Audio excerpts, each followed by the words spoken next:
Hello বন্ধুরা, আসসালামু আলাইকুম। কেমন আছেন আপনারা সবাই? আশা করি ভালো আছেন, সুস্থ আছেন।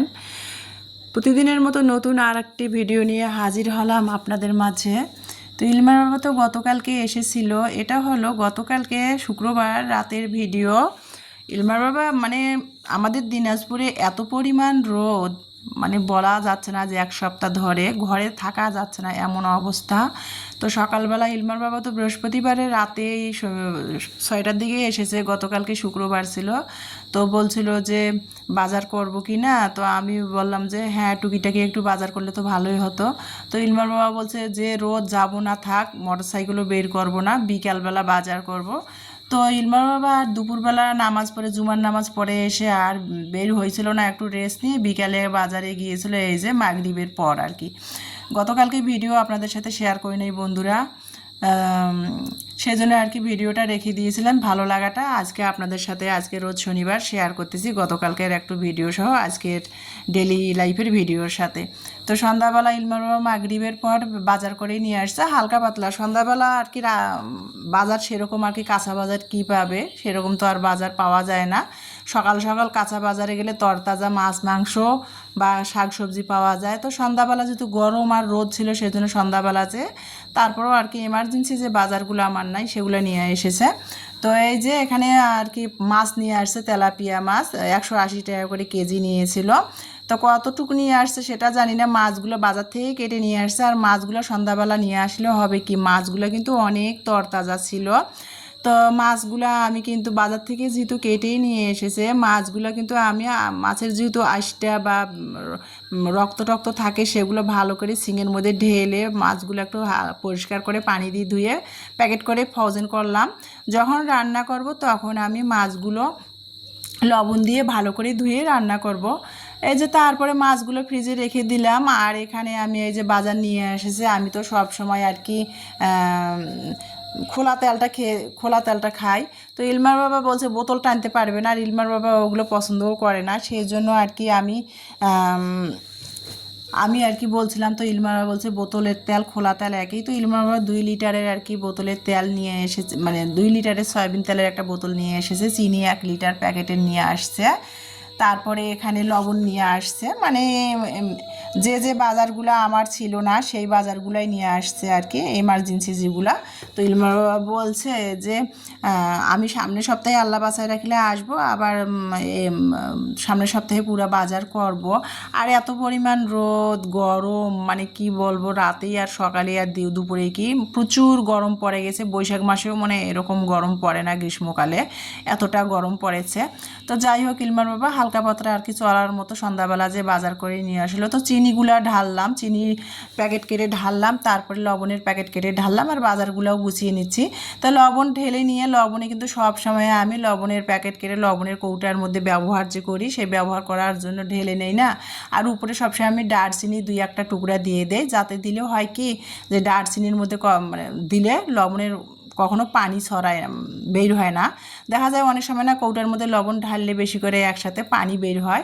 আর আমি তো 1 কেজি লবণ একবারে একটা কৌটাতে ঢালি, ওখান থেকে নিয়ে নিয়ে সবসময় প্রতিদিন ব্যবহার করে থাকি, আর আলাদা ছোটো কৌটার মধ্যে ঢালি না।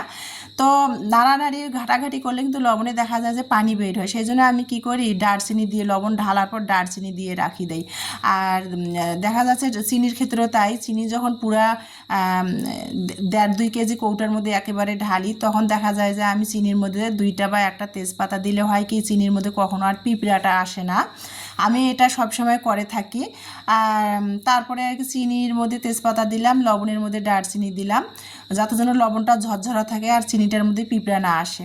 তো সেটা দিয়ে আর কি তারপরে আমি তেল হলুদ মরিচগুলো আর কি রেখে দিলাম গুছিয়ে। আর আমি তো যেহেতু অল্প রান্না বান্না হয়, 1 আইটেম 2 আইটেম, আমার বাসায় তো সেরকম মানুষ নেই, সবসময় 3 মামে থাকি, সেই জন্য আর কি আমি কখনোই হলুদ কিনে মেশিনে ছুরাই নিয়ে আসি না। বাজার থেকে মানে মেল থেকে আর কি হলুদের গুঁড়াটা কিনে নিয়ে আসা হয়, মানে 250 গ্রাম করে মরিচের গুঁড়া ও হলুদের গুঁড়া। তো যাই হোক বন্ধুরা, তারপরে কিন্তু সেগুলো গুছিয়ে নিলাম। আর এখানে ইলমার বাবা একটা গোসলের সোপ নিয়ে এসেছে, যদিও ছিল বাসায় তারপরেও একটা নিয়ে আসছে। আর মেরিল যে গোসলের সোপটা ওটার মানে ঘ্রাণটা খুবই ভালো লাগে বিশেষ করে।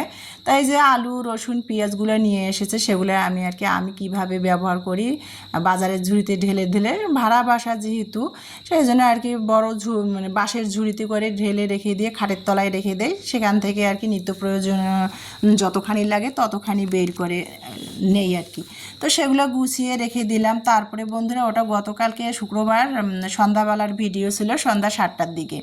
তো এই যে আজকে রোজ শনিবার সকাল থেকে শুরু করেছি। ইলমার বাবা আবার আজকে চলে যাবে, শুক্রবার যেহেতু ওর বন্ধ থাকে অফিস, সেই জন্য ও বৃহস্পতিবারে মোটরসাইকেল নিয়ে বগুড়া থেকে এসেছিল, মানে বাচ্চাদের সময় দেওয়ার জন্য। তো আজকে রোজ শনিবার ইলমার বাবা চলে যাবে মোটরসাইকেল করে, অনেক সকালে উঠা হয়েছে। ইলমার বাবা আবার যেয়েই আবার ও ডক্টর মার্কেটে কাজ আছে। তো ইলমা বাবা অফ ক্যামেরাতে কিন্তু অনেক সকালে চলে গেছে, ঠান্ডায় সূর্য ওঠার আগে মোটরসাইকেল নিয়ে, যেহেতু মোটরসাইকেল চালিয়ে যাবে বগুড়া। আজকে জয়পুরহাটে ওর ট্যুর আছে, জয়পুরহাটে কাজ করে আগামীকালকে বগুড়াতে ঢুকে যাবে। তো সেই জন্য অনেক সকালে ইলমার বাবা চলে গেল। আর সকালে না অনেক ফজরে, সেটা আর আপনাদের সাথে ভিডিওতে শেয়ার করা হয় নাই।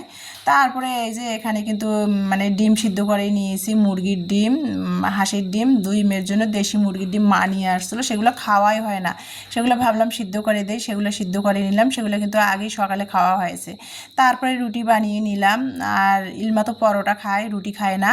আমার ইমানের জন্য রুটি বানিয়ে নিয়েছি, সাথে চা। আর এই যে গতকালকে তো ভিডিও শেয়ার করিনি, পরশু দিনের যে মুরগির মাংসর পটল আলু দিয়ে রান্না করেছিলাম, সেটা ফ্রিজে একটুখানির অবশিষ্ট রয়ে গিয়েছিল, সেটার ঝোল আলুগুলা ছিল, সেগুলোর ঝোলের মধ্যে চুবিয়ে চুবিয়ে রুটি খাচ্ছি। আর ওই যে একটু ভাজি ছিল, ভাজিটাও গরম করে নিয়ে সেটা দিয়ে খাচ্ছিলাম 3 মামে।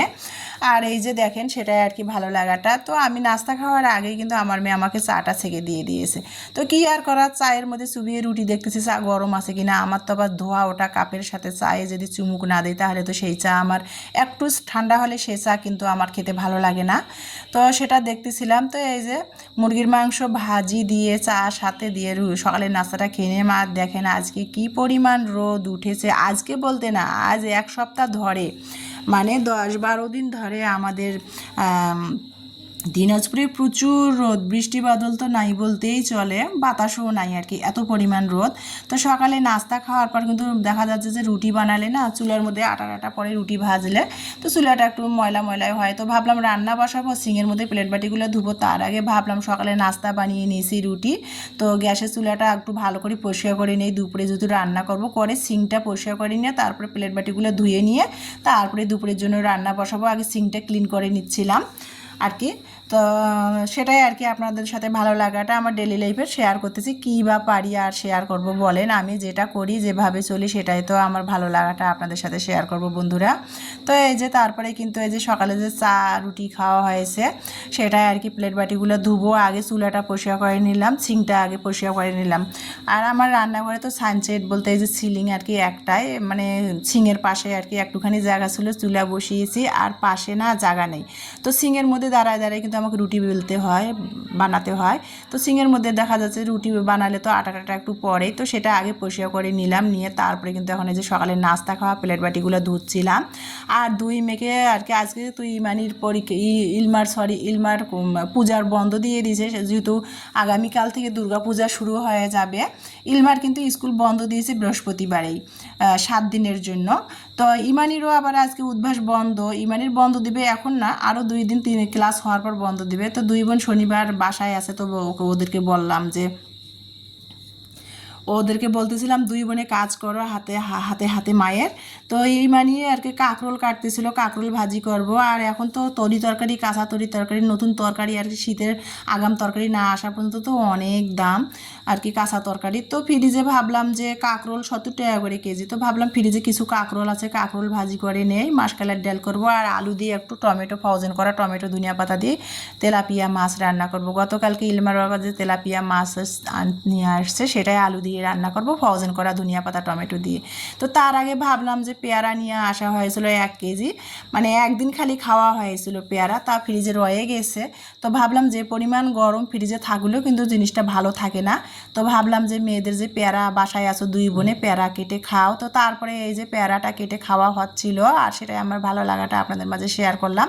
আর পেয়ারাটা আমার ইমানি খায়, জাম্বুরা পছন্দ করে না। ইলমা যখনই পেয়ারা জাম্বুরা বা আমরা বানাতে যাই তখনই ইলমা বলে আম্মু দাও, আমি কেটে আমি বানাবো। ও কিন্তু এগুলোর মধ্যে খুব পটু এগুলো বানানোর জন্য। তো ও বানাচ্ছিলো, আমি বললাম যে চিলি ফ্লেক্স দিয়ে বানাবা, হাত জ্বালা পোড়া করবে। ও বুঝলো না, ও সুন্দর করে আর কি পেয়ারাটা মাখাইলো কীভাবে সেটা তো দেখছেন। আর পেয়ারা মাখা সবসময় তো আমি মাখাই যখন, তো আপনাদের ডিটেলসে শেয়ার করি, আর আজকে নাই বা করলাম। তারপরে এই যে আমি পেয়ারা মাখা খেয়ে আর কি ম্যাজিক চুলাতে একটু স্টিলের বাটিতে করে মাসকলাইয়ের ডাল রান্না করে নিলাম। মাসকলাইয়ের ডাল বলতে আমরা, আমার শ্বশুরবাড়ির লোকেরা, আমার মায়েরা আসতো, আমার বাবার বাড়িতে আসতো, কিন্তু মাসকলাইয়ের ডালটা খায়, মানে মসুরের ডালের মতো করে সিদ্ধ করে তারপরে ডাল ঘুটনি দিয়ে ঘুটিয়ে বাগার দেয়। আর আমার শ্বশুর বাড়িতে না মাসকলাইয়ের ডাল না আগে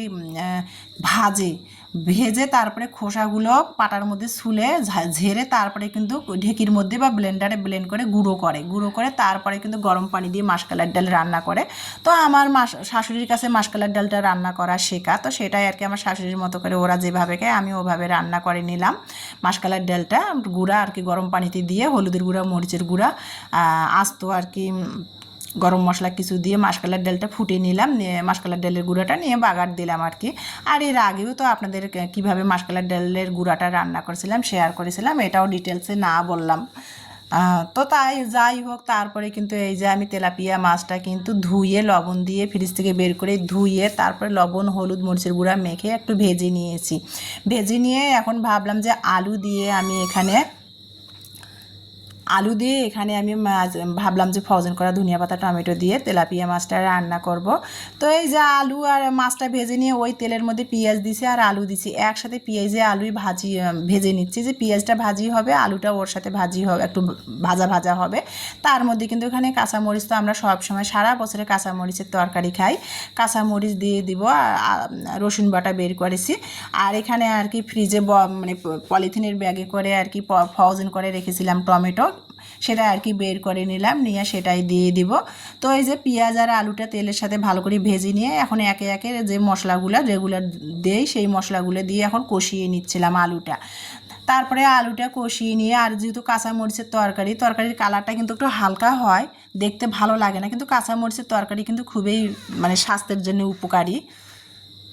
তো সেটাই আর কি দিচ্ছিলাম। আর এই যে দেখেন তারপরে ফ্রোজেন করা টমেটো দিয়ে ভালো করে আর একটু কষিয়ে তারপরে পানি দিয়ে ঢাকনা দিয়ে বলক তুলে নিলাম। এখন আর ভেজে রাখা আর কি তেলাপিয়া মাছগুলো দিয়ে দিলাম, দিয়ে তারপরে আমি ফ্রোজেন করা ধনিয়া পাতাটা আছে সেটাই দেবো। যেহেতু খালি আলুটা তো দিয়ে তরকারি রান্না করলে অতটাও ভালো লাগে না, সেই জন্য আমি ফ্রোজেন করা ধনিয়া পাতাটা যেহেতু আছেই ফ্রোজেন করা ধনিয়া পাতা, সেই জন্য ধনিয়া পাতাটাও দিয়ে দিলাম।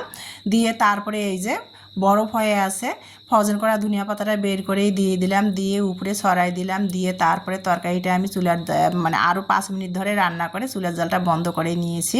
তো মাসকলাইয়ের ডাল আর এই যে আলু দিয়ে ফ্রোজেন করা টমেটো আর ধনিয়া পাতা দিয়ে তেলাপিয়া মাছের তরকারিটা রান্না করে নিয়েছি। বন্ধুরা এত পরিমাণ গরম পড়েছে, তো সেটা দিয়ে আজকে দুপুরের খাবার খাবো, আর আমার ভালো লাগাটা আপনাদের মাঝে শেয়ার করতেছি।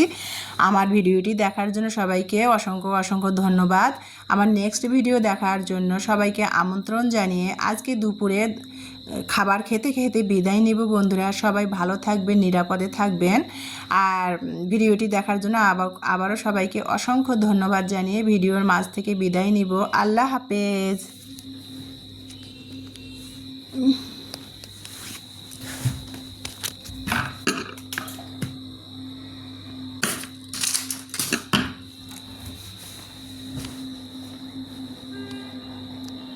এত ঘটর করবেন আরে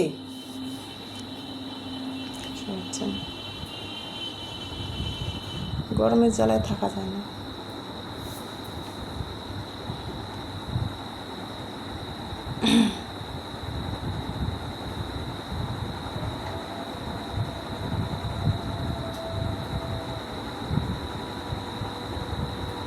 বন্ধই হচ্ছে।